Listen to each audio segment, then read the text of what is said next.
You are welcome to the SUTT program and to our second lecture on the overview of the Bible, part 2, looking at the ethics and the theology of the Bible. And I want you to give your full attention and participation even in this lecture. May I say that it will be very important that you put in your all so that you can make the most out of this lecture. The focus of this lecture is so that you'll be able to arm yourself with the requisite information, the right information, so that you would know for yourself, one, and then two, be able to defend your faith and be able to teach others. That is the core reason for this particular lecture. In the previous lecture, we talked about the Bible. We looked at the overview of the Bible. We looked at how the Bible was put together. We looked at the canon of the Bible. We looked at various versions and how versions began. We also looked at how the Bible was broken into chapters and into verses, and we looked at the proponents that did that. Today we are going to go a step further by looking at the ethics and the theology of the Bible. The Bible as a book, actually, after canonization, became very popular. Now I want us to look at a few things that determined the canonization of the Bible, or the whole Bible becoming a canon. Before those who brought all the books of the Bible together arrived at the 66 books that the Christians use, there were certain factors that were considered, that were looked at before the canonization of the Bible came into being.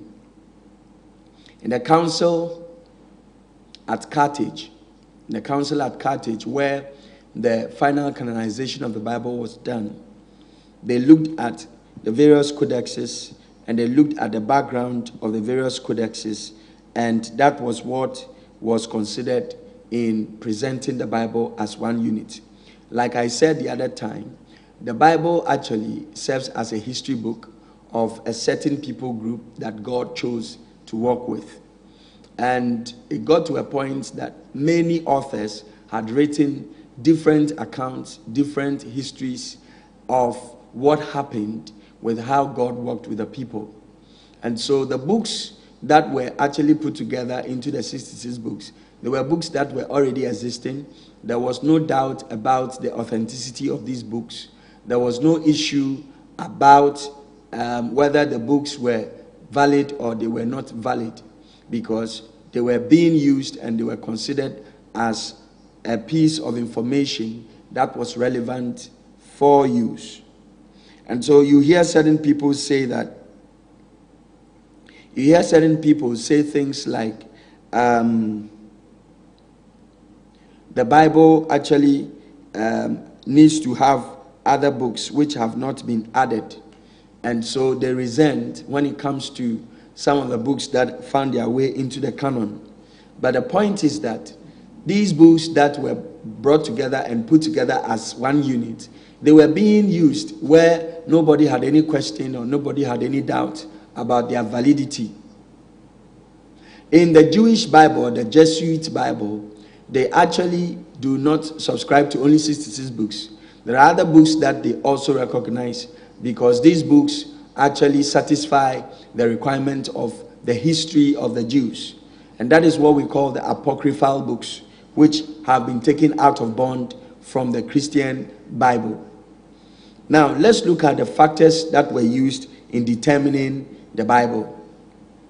One of the factors that was used is actually the association and the lifestyle of the writers. There were writers of certain books of the Bible who were direct eyewitnesses of the accounts that they reported. There were also others who had to report from the accounts of eyewitnesses. So these are the two major people who were able to contribute to the authorship of the Bible. There were some that were direct eyewitnesses. They saw the things they put down, they wrote. And there were others who were told. And so out of the reports they received, they were able to put together as a book. So you have first-hand eyewitness, and then you have second-hand, or what you call the third-party eyewitness. Now, before that was considered, they had to probe at the Council of Carthage. They had to probe if the authors actually were associated with the events that actually happened. So, for example, if you look at Genesis, Exodus, Leviticus, Numbers, and Deuteronomy, the first 5 books of the Bible that we call the Pentateuch, or we call the Torah, you will realize that Moses is given the authority as the author, because there were some things that he said or he penned down which he himself was involved. For example, the beginning of humanity was actually by God and Adam and Eve. Adam and Eve did not pen down what happened. They couldn't write down the history of what actually took place.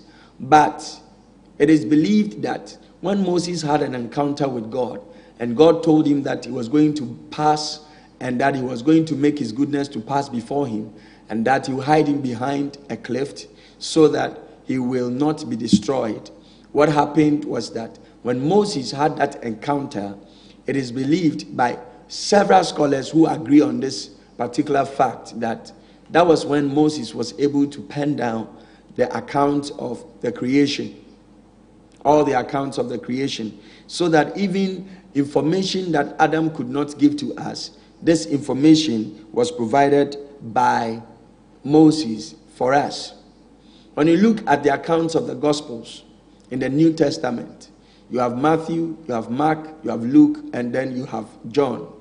You'll agree with me that Matthew was an eyewitness of the events that actually took place. So he was a first-hand reporter of the accounts that he put together. And in our previous episode, we talked about the fact that Matthew presented the personality of Jesus as a king. He presented him as a king that the Jews were expecting, as a king and a warrior who was supposed to come and liberate the Jews from the rulership and the control, or from the colony or the colonization of the Roman government in the day. Mark presented Jesus as a servant. He presented Jesus as a servant. And then Luke also presents Jesus as the Lord, whereas John presenting Jesus as God. He presents for us to understand the deity of Jesus Christ. And so all of the 4 writers were actually eyewitnesses. It is contentious when it comes to John, the Gospel of John, because when you study the Bible very carefully, you will come to the points that you recognize there were so many Johns during the time of Jesus. And it is believed that the brother of Jesus, John, who wrote John, the Gospel of John, 1 John, 2 John, 3 John, and Revelation, was actually the one who was the brother of Jesus. But it's believed that when Jesus was alive, he was not saved. The other brother of Jesus is Jude, because it is generally accepted that Mary gave birth to other children apart from Jesus Christ. He was able to produce children together with Joseph. So association and lifestyle becomes a very important factor that was used in canonizing the Bible. The second factor that was used was the prophecy. Was the writing prophetic? Was it inspired? Paul tells Timothy in his letter to Timothy that every scripture was actually God-breathed or God-breathed. It was inspired by God. Peter also says that holy men were moved by the Holy Spirit and they wrote in their understanding.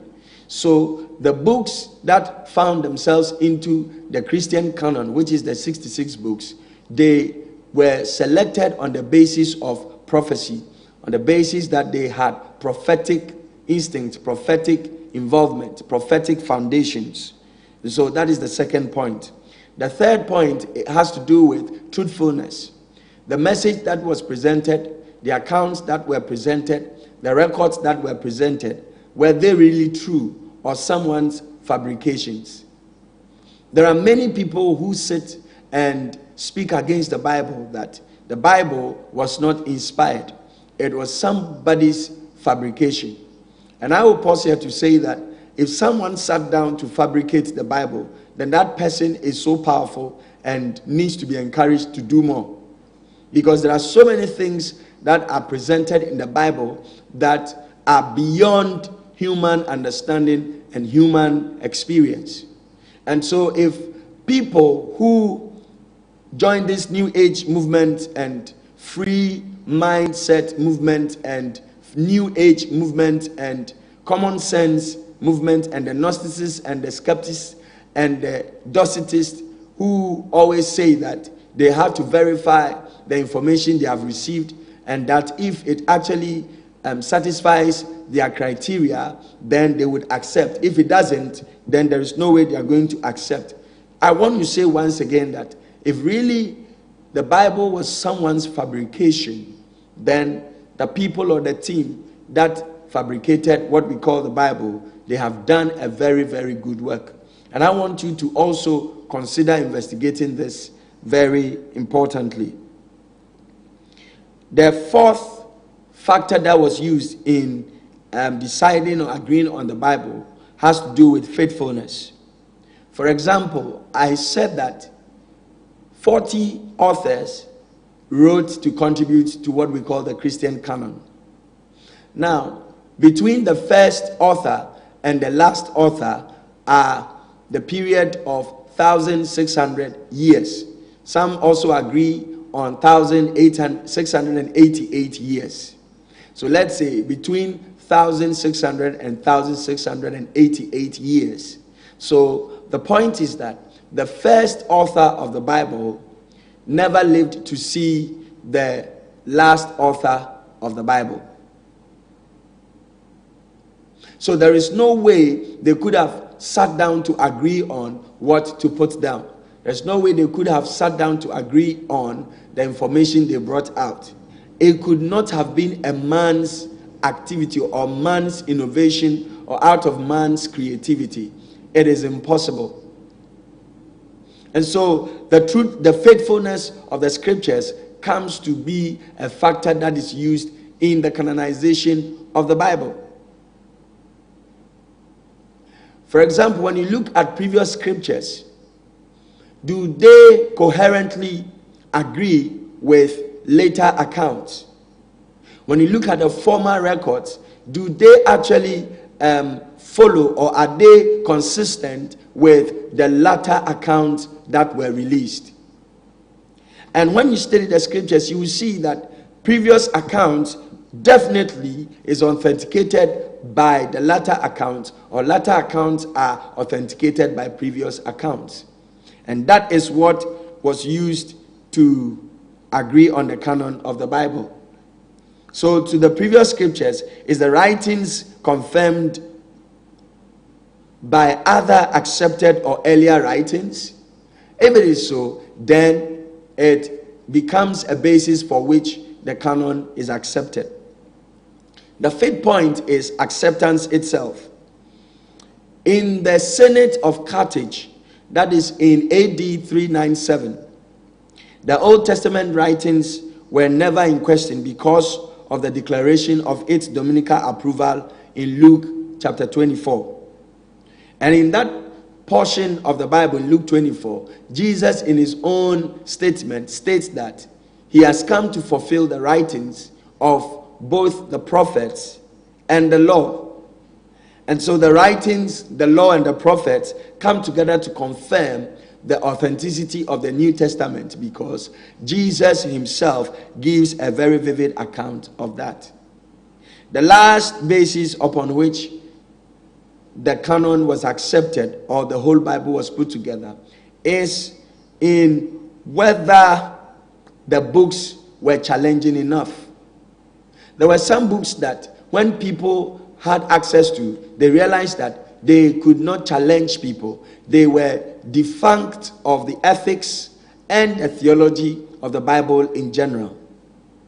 And so if the book actually does not challenge one enough based on the ethics and the theology of the Bible, it becomes a basis of rejecting that book. For example, there is a book called The Gospel According to Barnabas. This is purported to have been written by a Muslim, but the writer presents himself as a ghost writer. But the book was named after Barnabas, who is believed to be one of the disciples during the time of Apostle Peter's apostleship. In a portion of the book, they state that when Jesus was very young, one day his father was working on wood, as he normally does. And as he was working on the wood, he found out that a particular wood that he cut was short by some inches for the work that he wanted to use. And in the book it's presented that Jesus, or little Jesus, took the wood and he stretched it beyond the size that the Father needed. This is to mean that Jesus performed miracles right from his infanthood. But that cannot be true, because the Holy Scriptures is very clear that Jesus had to go through the hands of tutors and governors until the time appointed of the Father. And you and I will agree that if we study the Synoptic Gospels, they all agree on when Jesus first performed his miracles. Jesus could not perform any miracle until after the encounter at Jordan, where John the Baptist baptized him. Then he was led by the Spirit into the wilderness, and then he came back from there empowered to begin his miraculous journey. So on this basis, this particular gospel, according to Barnabas, cannot satisfy the requirements of the 5 points that we have looked at: association and style, prophetic nature, the truthfulness, faithfulness, and the acceptance of the Holy Scriptures as consistent with these factors. And so it could not find itself in the Christian Bible. We have other books like the 6th and the 7th book of Moses. We have Maccabees. We have Bel and the Dragon. We have Esdras.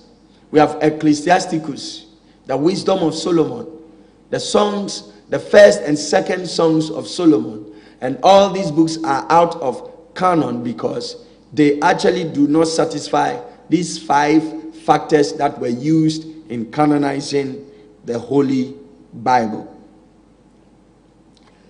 I want to also state for our knowledge that there are many people who argue that the placement of the books in the Bible are incorrect. As for that, you cannot use placement of the books in the Bible as basis of justifying when a book was written or when it was not written. And I want to state emphatically that, in fact, the place where a book in the Bible appears is not a basis to justify the time, the dating, and the place of writing. So, for example, scholars agree that Job is supposed to be found around Genesis, because that writing or that book written by Job appears to be one that gives us information about the beginning. And since it gives us information about the beginning and the people that lived during that time, and the history and the background of the people that lived during that time agrees with the same timeline of Genesis, then Job should be found around Genesis. It should come before Genesis, or it should be right after Genesis and not Exodus. And so this is one of the issues that scholars have to be able to clear themselves on. And you being a scholar in the making, you need to be clear with that. where a book is placed does not in any way justify the timeline of the writing of the book. When you come to the New Testament books, for example, the first to be written amongst the Gospels was Mark. The Gospel of Mark was first written before all the other books. And so the placement does not really justify, it does not really justify how the books were given.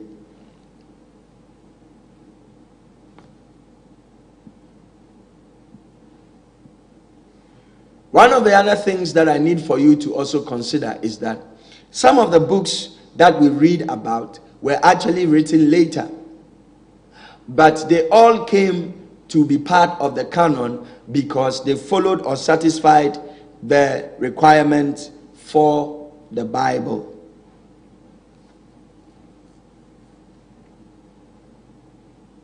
There are disagreements, however, on some of the issues regarding the historic use of the Bible.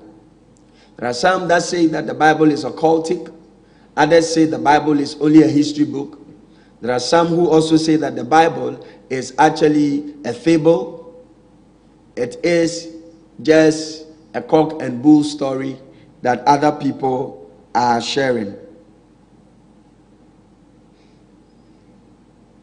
I will want us to go into the ethics of the Holy Bible. So this will be what we will use to end the theory of the canon of the Bible. Now to the ethics of the Bible. When we talk about ethics, we are actually talking about series of theories, systems, principles that have been arrived at through the study of the Bible, through evaluating and interpreting the same. And so when we talk about the ethics of the Bible, we are actually talking about the principles, the systems, the theories that have been agreed upon through the long period of the study of the Bible by evaluation and by interpretation. When you look at the Bible as one unit, there are many things that you and I have to agree on. And you being a student of the Bible, you need to be very clear with some of these things.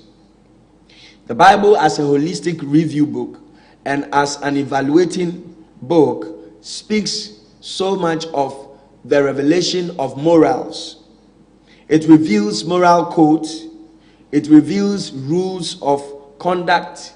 It reveals standards of living, principles, behaviors, belief systems, worldviews, conscience and issues about good and evil, right and wrong situations that we see in the Bible.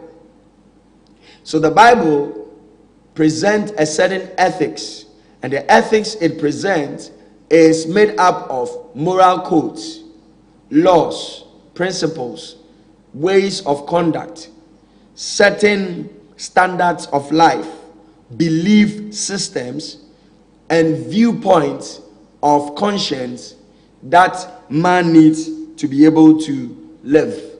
That is the basis of the ethics of the Bible. There are many different types of ethics that we find in society. Now, biblical ethics is mostly different from societal culture. It is different from cultural values. It is different from norms and standards of living. Mostly the ethics of society, like the Western world, like the African world, have different kinds of views that are based on ideologies and philosophies of men. The theories aside the Bible are mostly philosophical or ideological. There are many norms and value systems and ethical practices of societies or cultural settings that are based on foundations of human ideologies and human philosophies. There are certain belief systems that have been accepted in the community of societies which do not necessarily have basis from the Bible. This is mainly because many people actually look at what will work for them. They look at what will work for them and then they go by it. They will not subscribe to any other thing apart from that which will work for them. So, it is very important that we come to understand some of these things. That the most important thing that you as a student of the Bible you need to grab is that the Bible is full of presentations of ethics. That one is wholly inspired by God for man as the standard of living for man. There are lots of issues surrounding the ethics of the Bible, and some have called some of these issues contentious, confusions, inconsistencies, contradictions, and systems of codes to enslave people. I want us to consider a few of these issues. There are a set of moral codes that spell out behaviors, conduct in character, in what sometimes is known as virtue ethics. So some of the very popular philosophers and proponents of ethics have come to agree on the summary of the Bible as following. Some of these natural ethicists say that the Bible has issues like slavery. The Bible presents issues on death penalty. The Bible talks about patriarchy. The Bible talks about violence. The Bible talks about genocide. You have supersessionism. You have sexual intolerance. You have colonialism and the problem of good and evil, and the good case study of the free will against predestination.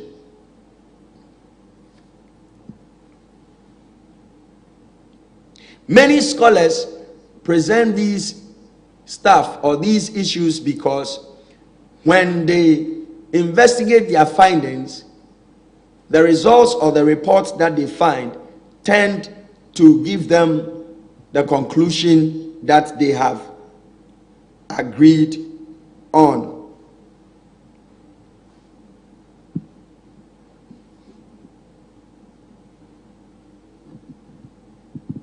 Just a minute. Okay. So in the study of ethics, there are what we call ethical paradigms. When we talk about ethical paradigms of the Bible, of the ethics of the Bible, we are talking about the patterns that prevails in the study of the Bible. The various patterns that have been routined in the study of the Bible.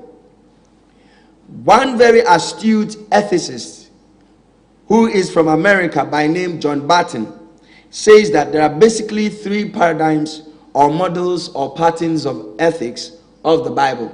Basically three. So it means that if we want to summarize the Bible into one unit, we would have three broad sessions or three broad topics or three broad categorization of what the Bible is in terms of ethics. And the first one, you see God calling people to obey his will. So the obedience to God's will plays a very vital role from Genesis to Revelation. You will see it being talked about, all about the will of God, the will of God, the will of God, the will of God. God wants us to obey him. God wants us to live for him. God wants us to submit to him. You would also see it being played throughout the whole Bible that we have to be able to imitate God. So not only obeying his will, but also imitating him, living as he lives here on earth, living as he has lived in heaven or beyond the heavens. And the third ethic of the Bible is what we call natural law. So scholars or proponents or authorities on ethics agree that the whole Bible can be seen categorized under these three basic factors. 1, obedience to the will of God. 2, imitating God. And 3, natural law. And if you want for your further reference and studies, you can refer from Genesis chapter 1, Acts chapter 17, and Romans chapter 1. I have withheld references because I want the references to come at the end of the lecture so that we can use them for purposes of studies and for purposes of further probings. God clearly holds accountable the nations that made decisions against his people. When you read Amos chapter 1 verse 3 and chapter 2 verse 5. And for some ethicists, they do not agree with this fact that God will be a good God, but will choose to punish people who mishandle or malhandle his people. Topics in ethics in the Bible that should be considered are two basic topics that should be considered in the whole Bible. You have issues regarding women, sex, marriage, and family as one unit, and then issues regarding politics, war, peace, criminal justice, systems of politics, also as another unit. What are the criticisms that have come so far regarding the ethics of the Bible? There is another American professor of ethics by name Simon Blackbush. Simon Blackbush. Very interesting. This Simon Blackbush is actually a professor in Michigan. He is one of the strongest authorities or strongest voices on the proponents of ethics as far as the Bible is concerned. This is what he has to say. He says that the Bible contains a carte blanche for harsh attitude to children, animals, mentally and morally handicapped, the divorced, unbelievers, people and sexual habits, elderly women, and the environment. For him, his critique of the Bible is that he sees the Bible as a book that is made up of harsh ways of treating men, women, children, environment, animals, and those that are handicapped, both mentally and morally. But is that true? Will I agree with what he said? To some extent, there are some validity in some of these criticisms. But if we want to look at the whole Bible as a complete unit, then taking aside the inspiration of the Holy Spirit will be a great disservice. It will be a great disservice. We need to be able to come to a point where we understand that once the author or the writer of the Bible is the one who inspired the writings, then he will be the person who has the authority to show us how the Bible must be used. Another professor of philosophy, so Simon Blackbush, is an ethicist, is a professor of ethics. But Elizabeth Anderson, who is a professor of philosophy and women's studies at Michigan University, says that the Bible contains both good and bad teachings, and it makes the Bible morally inconsistent. Professor Elizabeth Anderson says the Bible contains both good and bad teachings, which then makes the Bible inconsistent as far as morals or morality is concerned. Some of the arguments that have come as a result of some instructions that God gave to his people have actually been very valid. But before we conclude on the validity of this argument, we need to be able to understand from the viewpoint of God why he made certain instructions and he gave certain directives. One of the things that has contributed to some of these conclusions that I have stated to you among many is that you find in the whole Bible instructions on not dealing fairly with people who had committed crimes, or people who had defaulted laws, or people who had defied instructions. For example, you find in the Old Testament where adulterers had to be stoned to death. You will see homosexuals also being given heavy punishments. You see people who work on Sabbath also facing judgment or dire consequences. There are instructions for communities to commit ethnic cleansing. You find genocide, a whole generation being wiped out, a whole nation being wiped out. God giving instruction to people to wipe out another people. You find issues on marriage, polygyny, polygamy, bestiality, and what have you.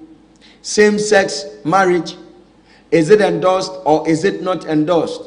And in the Jewish culture and background, you find very strong directives and very strong decrees given on how people who indulge in such must be treated.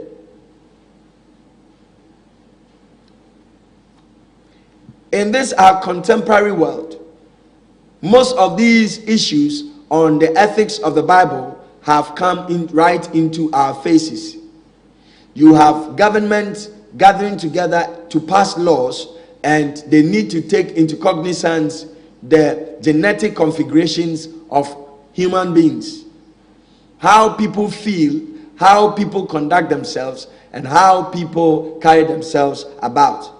So currently you find out that in many political settings, discussions on same-sex marriages are being concluded on, or are still being reconsidered. There are a host of issues that come under this. But in considering some of the issues, one must be very careful and prudent to understand that when it comes to the ethics of the Bible, we need one, knowledge, to be able to address issues regarding the ethics of the Bible. Again, we have to follow a trajectory of history and precedences which are very technical. Before you talk about something as being absolute or a straitjacket instruction or conclusion, you have to look at the trend of history and also the precedents and how things were handled. Absolute orders can be challenged because of the evolution of society and culture. See, over the years, society has evolved right from the period of innocence to this enlightened world, or right from the period of the dark ages to the civilized ages. You will see evolution of culture and societal belongings. And these are things that we have to really consider to be able to answer questions regarding ethics. How can we make this practical in our contemporary world? I will not spend too much on this, but rather leave you to go and do your research and present a case on this. I will humbly state that I require from you by the end and before the next lecture next week that you will be able to present a paper on this. In which way can the Bible be used as the sole guide on ethical issues in our post-modern world? So I expect that all participants will be able to put this together and then present it, submit it before our next lecture. In which way can the Bible be used as the sole guide on ethical issues in our post-modern world? In which way can the Bible be solely be used as the guide on ethical issues in our postmodern world. Postmodernity has a way of challenging the fabric of the ethics of the Bible. I did mention that the Bible is not only an ethical book, it is also seen by and large by those who approach the Bible or use the Bible as a theological source. When we talk about theology, the word theology is actually two words from the Greek language that are joined or conjoined. And those words are theos and logos. Theos and logos. Theos is actually God, the existence of the supreme being, the existence of the grand architect of the entire universe. Theos, God, a superior being, a super being, a supreme being, the grand architect of the entire universe. Logos is actually the word for discourse. It also means a word. It means a mindset, a perception, a thought, or a discussion. So when you join the two together, we get theology. And the word theology simply means a discussion, a thought, a perception, an idea, or a word on God. So the Bible is a book that contains discussions, thoughts, perceptions, presentations, and ideas on the study of God. How many branches do we have in theology? When we talk about theology, you are considering or using the Bible to prove the existence of God and how he relates to the things that can be physically verified. The empiricists, when I talk about empiricists, I'm talking about those who actually use knowledge to prove the validity, the logical conclusion, and the verifiability of the existence of things. The empiricists say that the Bible must be logically coherent, it must be logically consistent, and it must be logically verifiable. So any statement that you make in theology, it must be consistent, it must be valid, and it must be proven. The technical term for proving what the Bible is saying, or the statement one is using for a justification, is called empiricism. It's called empiricism. In verifying the existence of a thing in philosophy is known as existentialism. Existentialism. Let's look at the various branches of theology. And I'm going to conclude this lecture on the various branches of theology. There are about 6 branches of theology. There are about 6 branches of theology. The first of it is what we call the systematic theology. When we talk about systematic theology, we are talking about using a well-ordered arrangement of topics in doctrines and dogmas concerning God, man, animals, the things that are physically existent, and the things that go beyond physical existence. So systematic theology actually focuses on using well-ordered, well-arranged topics. That is, using consistent topical issues to defend the existence of God, man, animals, and every physical thing that exists, and even beyond that which exists. So that is what systematic theology actually focuses on. Systematic theology has a lot of doctrines and dogmas under it. If you want to go further into the studies of systematic theology, I will require you to do a study on John Calvin's very popular book and the book that was written on Charles Finney on systematic theology. The second branch of theology is what we call the exegetical theology. Now, exegetical theology is simply explaining or going into details with meanings of what has happened in the Bible and using that to prove the existence of God, man, and the universe. So exegesis is simply making a sense in a presentation using lessons and information that has been gotten to prove the existence of God, to proving the existence of man, the things that exist, and even those that go beyond the things that exist. Now, before I go forward, let me explain two things. In theology, there are these words that you will always meet every time. The first of the words that you meet every time is dogma, and the second is doctrine. When we talk about dogma, we are simply talking about set rules and agreed ways of understanding things that has been put together by man.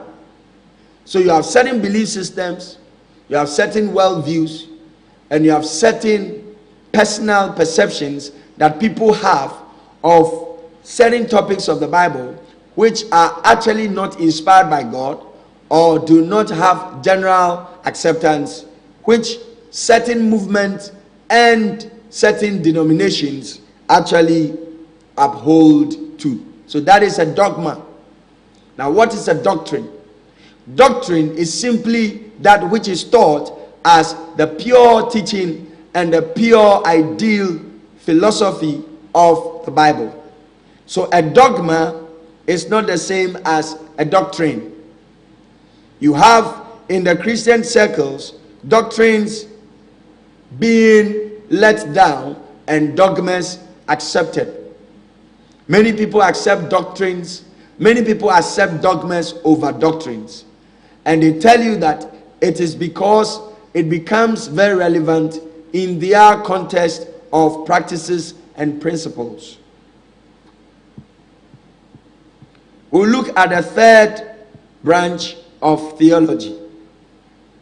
In theology, when you use history, you use events, you use records of the past, you use cycles of chronology to be able to prove the existence of God or man or sin, salvation, and the rest, we call that historical theology.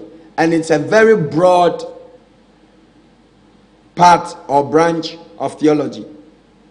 The fourth is what we call dogmatic theology. So I explained what a dogma is so that you will be very clear on what dogmatic theology is. There are many concepts and many belief systems that have been accepted by people because it was some concept or thought that was heralded by a very influential person during the time it was founded. All that I'm saying is that you have certain practices, certain belief systems, certain rules and principles that Christians uphold to, which did not necessarily come from the inspiration of the Holy Spirit, but through the inspiration of certain influential men. And this cuts across and actually has given credence to the various divisions and the various movements that we see around us. There are a lot of Christians who would never uphold to a particular teaching because it is inconsistent with their dogma. Dogma is actually man-driven, whereas doctrine is God-driven. The fifth branch of theology is what we call biblical theology. And this is one of the most important branches of theology that I will encourage every student and every participant to do further studies on. Biblical theology is using the Bible as the only source to prove or disprove the existence of God, man, or any other thing that exists. Biblical theology is upholding to the tenets of the Bible, the instructions of the Bible, and the records found in the Bible to solely prove or to solely provide as evidence of the existence of God. The last branch of theology is pastoral or practical theology. Pastoral or practical theology is the branch of theology that uses the pastoral ministry or practical ministry to prove the existence of that which exists. I will pause here so that if anyone has a question, he can ask.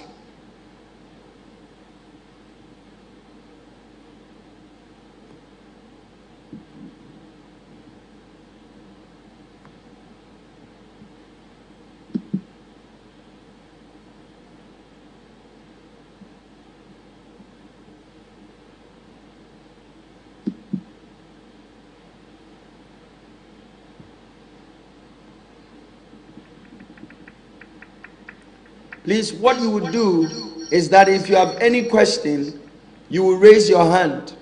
You kindly go onto the handle and click on raise hand so that you'll be given the permission to ask your question. You can also public chat me or private chat me from our means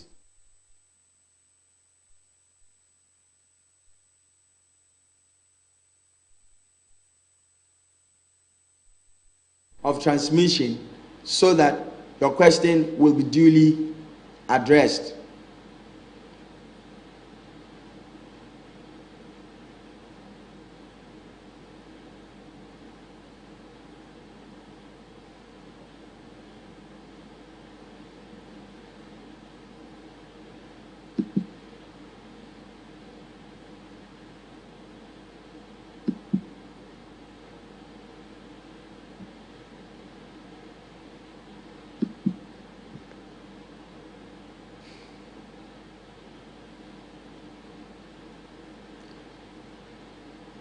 Perhaps you're considering that there is something you want us to address on what I have treated so far. You can kindly let us know. Simple steps to follow to help you ask your question. You can unmute your microphone and then raise your hand so you'll be asked or allowed to ask your question.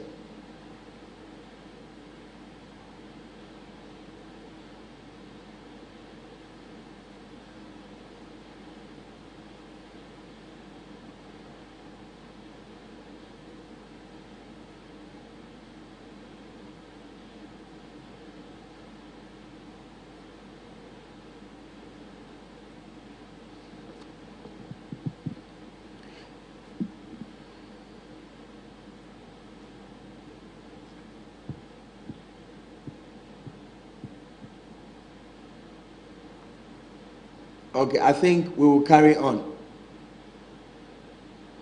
Yes, so in considering the ethics and the theology of the Bible in a very summarized state, these are the issues that we're looking at. Now, you as a participant or as one that has been informed, your duty is to be able to put these things that you have learned into practice. You have to be able to contextualize the information you have received in the setting of the contemporary world, in the setting of the contemporary worldview. Under systematic theology, There are various subjects and various issues that have been raised. And the general concern or the general agreement are on God, man, angels, animals, and the rest of creation. Take note: God, man, angels, animals, and the rest of creation. All of the doctrines, the dogmas, the principles that have been concluded on, the tenets of the faith that is always being used and being preached and being taught. The reason why people would want to defend the gospel or defend the Bible in different settings, at different places, during different dispensations and different age demographics, hinge all around God, man, angels, animals, and the rest of creation. So the whole Bible is very consistent with the address of these factors: God, man, angels, animals, and the rest of creation. When you read Romans chapter 1, it is very clear that Apostle Paul states that all of the physical things that we see, nature actually defines that which is unseen. Nature actually defines that which is unseen. Acts chapter 17 also gives us similar accounts. And then we are able to find other accounts also in Genesis chapter 1. So if you have time, please study around Genesis chapter 1 and then Genesis chapter 2. There you will have accounts of a systematic presentation of the theology of God, man, angels, animals, and the rest of creation. Under exegetical theology, there are various subjects and various doctrines that are needed for consideration. Under exegetical theology, you look at issues like creation, the whole of creation, what went into creation, the various accounts of creation, different types of creation. A very systematic, unbiblical argument against creation is the popular evolutionary theory by Charles Darwin. It is true that Charles Darwin, actually in his seminary stages or in the seminary education period, stumbled over a book, and out of the book he propounded the evolutionary theory. This means that you and I have to be careful with the kind of material that we read, the books that we subscribe to, and the information that we handle even in life.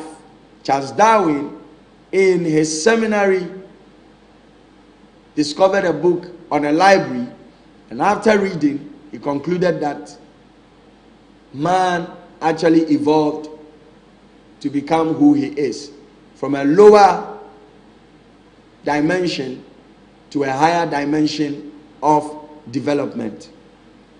So on exegetical theology, you have issues like the whole of creation, the fall of man, the sin account, redemption and salvation, and the afterlife.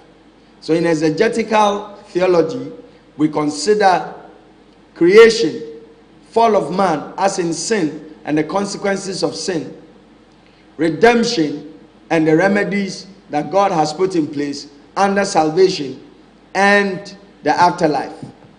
So after encounter with Christ, or after encounter with salvation, the afterlife then becomes our place, or becomes where we stand.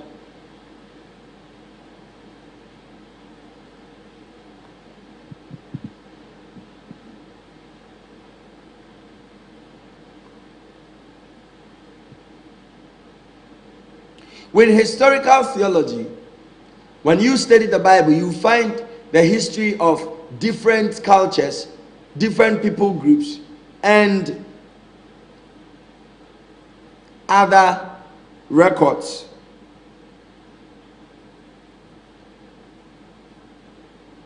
Because the Bible actually satisfies the background of history. So there are different histories, different people groups, and different cultures. We have the Semitic period, we have the Arameans, we have the Subims, and we have the Jews and other non-Eastern cultures that interplay in the whole of the Bible. So in historical theology, we have accounts on people living. For example, people ask questions like this. If God created Adam and Eve, and they gave birth to 2 children from the beginning, Abel and Cain, and there were no other people groups living anywhere or any other races created anywhere, but Cain killed Abel. And later we read an account of Cain in Genesis chapter 4 going to Nod to take a wife and to settle down. So the question people ask is this: where did Cain get the wife from?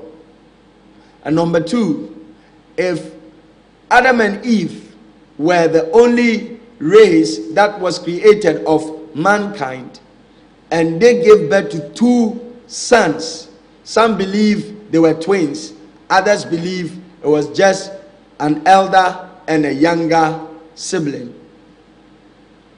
Now Cain kills Abel, leaving Cain to be alive. How then was it possible that Cain could get a wife from Nod, the place where he settled? Now, to be able to answer such a question, for example, you would need mastery over the history of the people groups in the Bible. Studying Hebraic culture or Hebraic writings, Hebrew writes from right to the left. Unlike normal writings where you start from the left to the right, Hebraic language seeks or tends to present write-ups from the right to the left. That tells you that if you want to be able to understand the Bible and the Old Testament very, very well, you need to be one who goes back to the modern or the latter times of the history of an event, and then you trace it to the beginning. So for example, when you read Genesis 1, where it says, in the beginning, God created the heavens and the earth, the account in the Hebraic culture or in the Hebraic language only pens down or records the incident that has already taken place. So the time that the record was made or the account was done, the event had already taken place. So to be able to understand it, you need a record of what actually took place. You need a record of the events.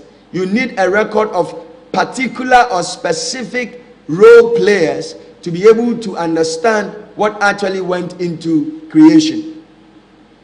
There are extra biblical facts that proves that Adam and Eve actually gave birth to about 39 sons and 39 daughters. And so the names of the sons and the daughters that were recorded were so because of emphasis and the doctrine and the dogma that was being put across by the writer of the book, which ultimately will come to the point of the inspirer of the book. You read in Genesis chapter 5 that Adam and Eve had sons and daughters. So to be able to understand clearly the history of the first man, you first have to consider the latter account, which is, and Adam and Eve gave birth to sons and daughters, and Adam lived to be 930 years and he died, before you consider how the birthing took place. And so if you look at the Bible from the right to the left, it makes understanding the Bible very, easy. However, in the Greek language or in the Greek classics of writing, they write from the left to the right. And so you are free to look at incidents and events or history from the perspectives of how they happened. Now, many people are very contentious, or they tend to contend with the facts and the information that are given concerning the Bible, in the sense that they say that there are extra biblical accounts or extra biblical facts that sometimes disprove certain evidences that are given in the Bible. What is the justification for such a position? The postulation that the Bible is solely the only inspired source of book is very contentious, and it can only be upheld to when we consider the Bible under biblical theology. Some scholars are of the view that when you want to explain the Bible, you must stick to only the Bible, and stick to only the information in the Bible, and stick to only that which the Bible presents. To go out of the Bible or go out of the way of the Bible to try and explain the Bible will be a great disservice to explaining the concepts and the activities or events of the Bible. We must understand that there are many things that happened in Bible days that did not find themselves in the records or in the histories of the canon of the Bible. And so if you are going to present a theology that is consistent with the view that you stick to the Bible, it only falls under biblical theology. So then, biblical theology looks at proving the existence of God and the existence of other things, sticking to only what the Bible has said, not considering whatever information that is given beyond the Bible presentation. What about dogmatic theology? Dogmatic theology has its strength spanning from experiences, encounters, and happenings. You know, there are certain people who have agreed on certain doctrines or dogmas based on the experiences they have had, the encounters they have had, and the visions or the revelations that they have actually had. Now, that is a very faulty way of presenting theology, because it then means that one's justification of theology is only on the basis of encounter or on the basis of experience. That then brings us to epistemology, which is the ideology or the philosophy that the only things that exist are the things that you have encountered or experienced. So experience then becomes the foundation or the very core of the basis of beliefs and practices. What about pastoral or practical theology? Pastoral theology or practical theology encompasses all the other branches of theology together. It looks at systematic theology, and it considers exegetical theology, and it embraces historical theology, and then adds dogmatic theology, and in the confines of biblical theology, all under one umbrella. So practical or pastoral theology is the kind that is worth pursuing. You and I cannot make our basis of doctrines or beliefs from just systematic theology or from just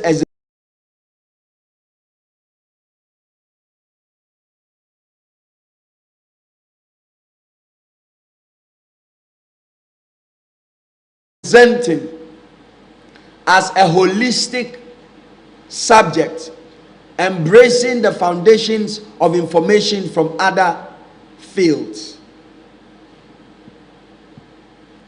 Why is the study of theology and ethics important? Why is the study of ethics and theology important? Ethics and theology are important in the sense that as a believer or as one who lives with the Bible as the confines or parameter of livelihood, you need to be able to stay within that which is inspired by the code or the moral standards of life. So understanding biblical ethics helps you to embrace the inspiration of the Bible as source from God, and also the responsibility of man as required by God. The theology of the Bible becomes essential in the sense that it helps you and I to be able to get fair information or a very balanced information on what existence, creation, and whatever our foundation of belief hinges on. There are many Christians, many teachers, many ministers all across board who will run away from a simple question that touches on their faith that they need to be able to defend. It is important that you and I uphold to the essence of ethics and the theology of the Bible, because it then puts us on a bar that helps us to be able to know for ourselves, one, and then two, be able to teach others or instruct others in the way that they have to go.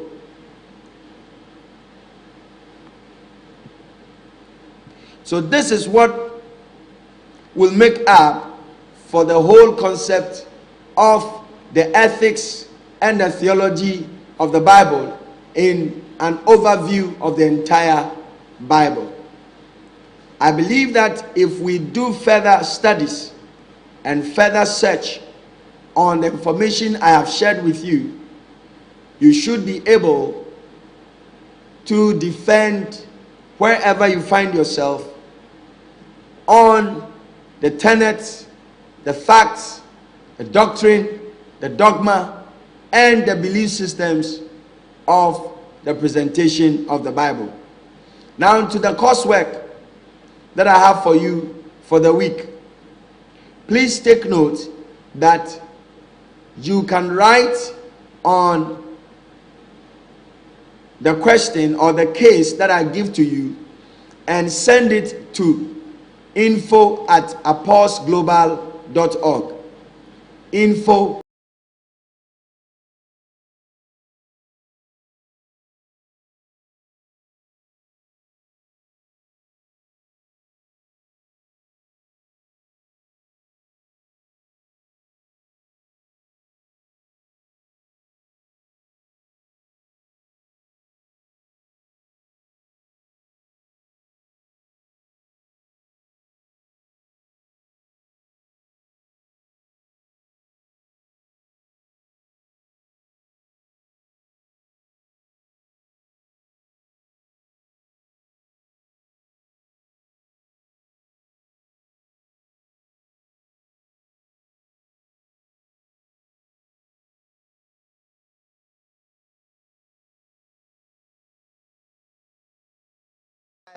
will be a great disservice to explaining the concepts and the activities or events of the Bible. We must understand that there are many things that happened in Bible days that did not find themselves in the records or in the histories of the canon of the Bible. And so if you are going to present a theology that is consistent with the view that you stick to the Bible, it only falls under biblical theology. So then, biblical theology looks at proving the existence of God and the existence of other things, sticking to only what the Bible has said, not considering whatever information that is given beyond the Bible presentation. What about dogmatic theology? Dogmatic theology has its strength spanning from experiences, encounters, and happenings. You know, there are certain people who have agreed on certain doctrines or dogmas based on the experiences they have had, the encounters they have had, and the visions or the revelations that they have actually had. Now, that is a very faulty way of presenting theology, because it then means that one's justification of theology is only on the basis of encounter or on the basis of experience. That then brings us to epistemology, which is the ideology or the philosophy that the only things that exist are the things that you have encountered or experienced. So experience then becomes the foundation or the very core of the basis of beliefs and practices. What about pastoral or practical theology? Pastoral theology or practical theology encompasses all the other branches of theology together. It looks at systematic theology, and it considers exegetical theology, and it embraces historical theology, and then adds dogmatic theology, and in the confines of biblical theology, all under one umbrella. So practical or pastoral theology is the kind that is worth pursuing. You and I cannot make our basis of doctrines or beliefs from just systematic theology, or from just exegetical theology, or from just historical theology, or dogmatic theology, or biblical theology alone.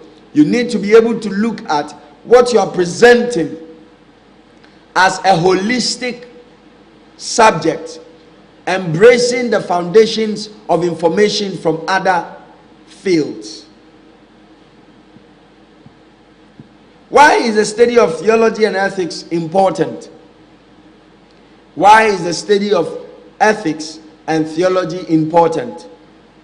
Ethics and theology are important in the sense that as a believer, or as one who lives with the Bible as the confines or parameter of livelihood, you need to be able to stay within that which is inspired by the code or the moral standards of life.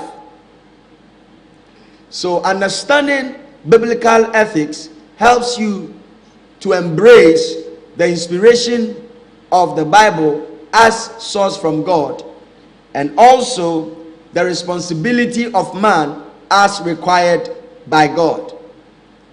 The theology of the Bible becomes essential in the sense that it helps you and I to be able to get fair information, or a very balanced information, on what existence, creation, and whatever our foundation of belief hinges on. There are many Christians, many teachers, many ministers all across board who will run away from a simple question that touches on their faith that they need to be able to defend. It is important that you and I uphold to the essence of ethics and the theology of the Bible, because it then puts us on a bar that helps us to be able to know for ourselves, one, and then two, be able to teach others or instruct others in the way that they have to go.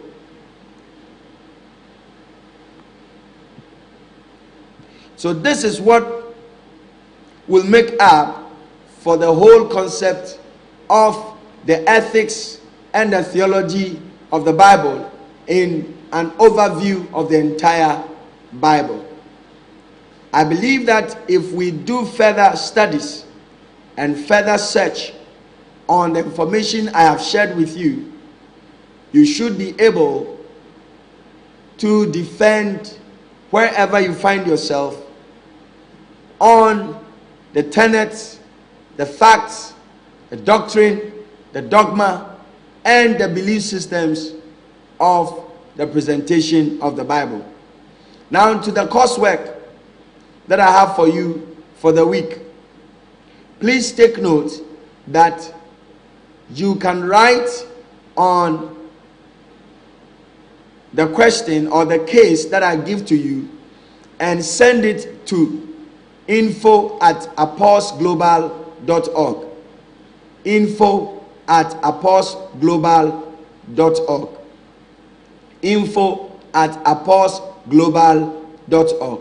Please, all participants are supposed to submit their coursework before the next lecture, latest by Friday. Before the next lecture, latest by the Friday ahead of us. So the question is this: in which way can the Bible be used as the sole guide on ethical and theological positions in our post-modern world? How can the Bible be used as a relevant material on ethics and theology in this our contemporary world? Please write as much as you can and give evidences and proofs in terms of referencing for your work. I also would indulge you to do your best to get this book if it is possible. Get the book titled The Unprotected Texts of the Bible, written by Jennifer Nost. The Nost is spelled K-N-U-S-T. The Unprotected Text. Unprotected text. Text of the Bible or of the scriptures. The book is on Amazon. You can order it and then it will be sent to you. The Unprotected Text of the Bible by Jennifer Nost. Jennifer, K-N-U-S-T. Jennifer Nost. Please get that book and add it as a reference work to your search and findings about the overview of the Bible. So on this note, we bring our second lecture on the overview of the Bible, paying attention to the ethics and the theology of the Bible as a subject.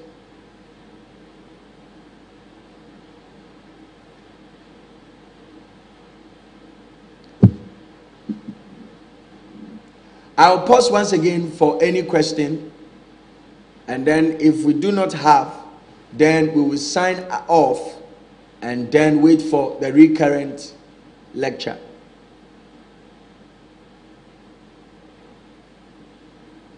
Any question on what has been discussed so far?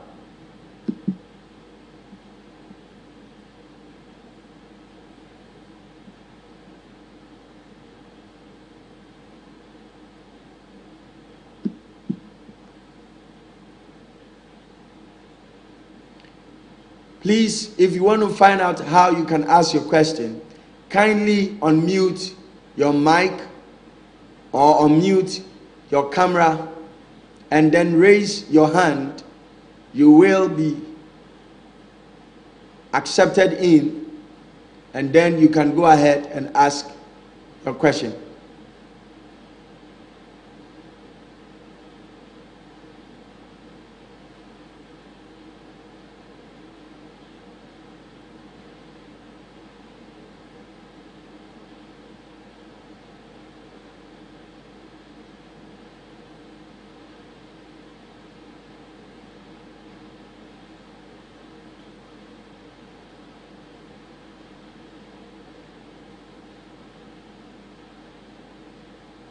Thank you very much for participating in today's lecture.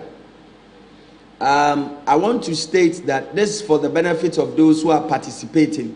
This may not feature in the recording on the portal that has been made available for us to be able to see the lectures.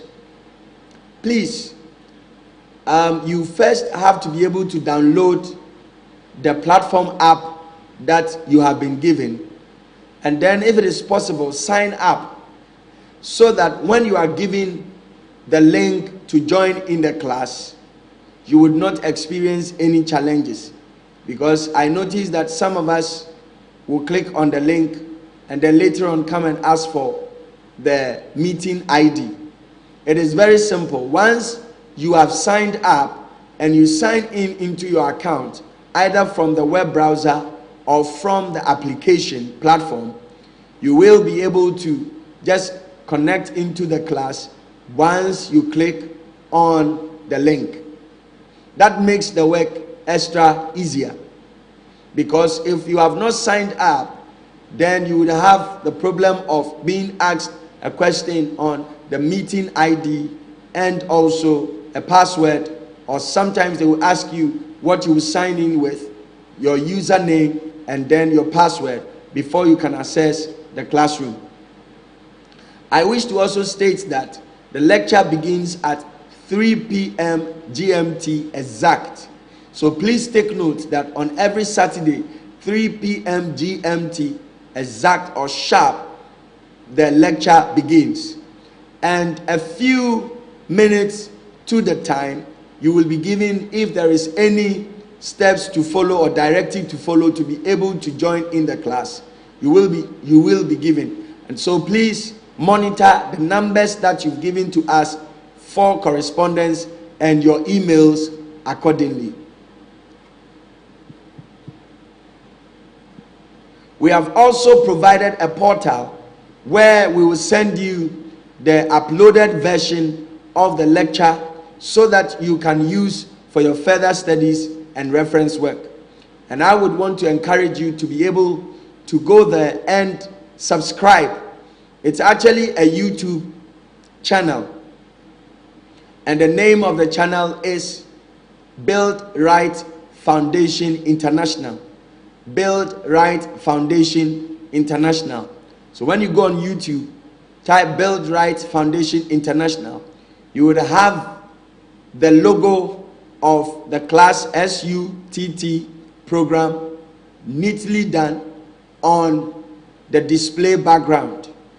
Please subscribe to it by clicking on the subscribe button and then clicking on the bell and then liking it, so that you will be given notification whenever there is a streaming on that platform or there is a new item uploaded onto the platform.